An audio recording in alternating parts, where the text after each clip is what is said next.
It's a great pleasure to meet you, sir, and thank you very much for giving us the opportunity. I will start with a direct question. The United States is leading the campaign to combat Daesh in the Middle East. What do you think the United States allies should be doing? Well, our allies are doing a great deal. There are 66 nations involved in this effort against Daesh, but the countries in the Middle East particularly are deeply engaged in this effort. We're working to cut off finance that comes from various places. We're fighting to prevent young people from being indoctrinated, and so we have a number of social media initiatives to reach out to people and to counter Daesh's narrative. In addition to that, we are reducing the flow of foreign fighters very significantly by tightening the rules of travel in airports, the customs, visas, so forth. And we are, I think, quite effectively working together in the field against the Daesh operatives and have eliminated many of their leaders from the battlefield. And I now can say that we've re-liberated and re-secured 44% of the territory that Daesh held in Iraq and about 17% of the territory in Syria. So it's a slow and steady progression, but it's being done carefully so that it doesn't fall backwards as we do it. Given that Saudi Arabia allocates the highest budget to military spending among Arab countries, what do you think the Saudis should be doing more of to help these efforts to succeed? Well, the Saudis are doing also a great deal. The Saudis have been leaders among the nations in the region.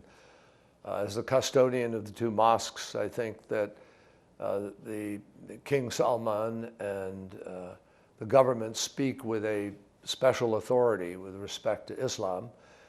They are putting together counter-narrative efforts so that they're responding. They are responding, not us, but it's coming from this very important seat of Islam speaking about what the true Islam is about, which I can't do, but obviously King Salman and the court can do.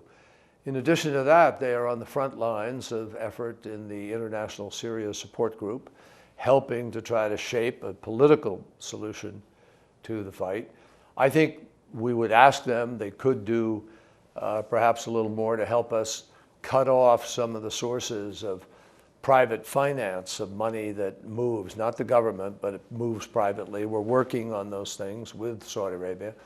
But they've been a very key and important partner in this effort. Many Iraqis have taken to the streets lately, peacefully demanding a political change.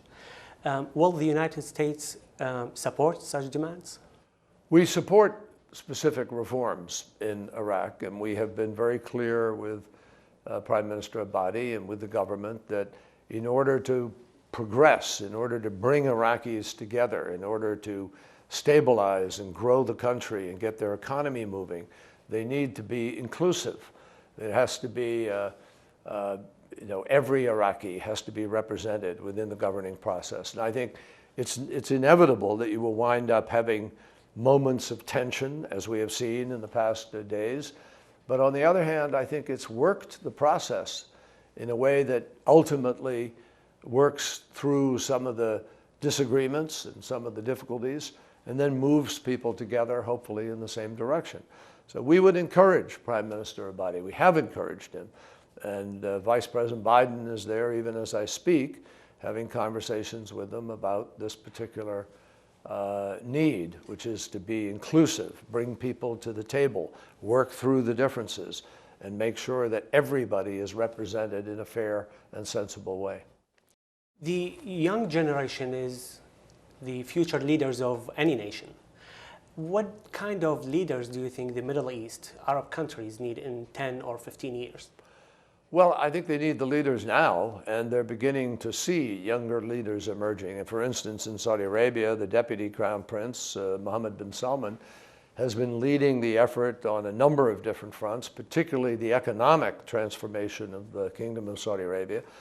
It's a very ambitious plan, it's a very important plan, but I am told that because he is young and he is helping to shape an economic future for people, a lot of young people are excited and rallying around that particular initiative.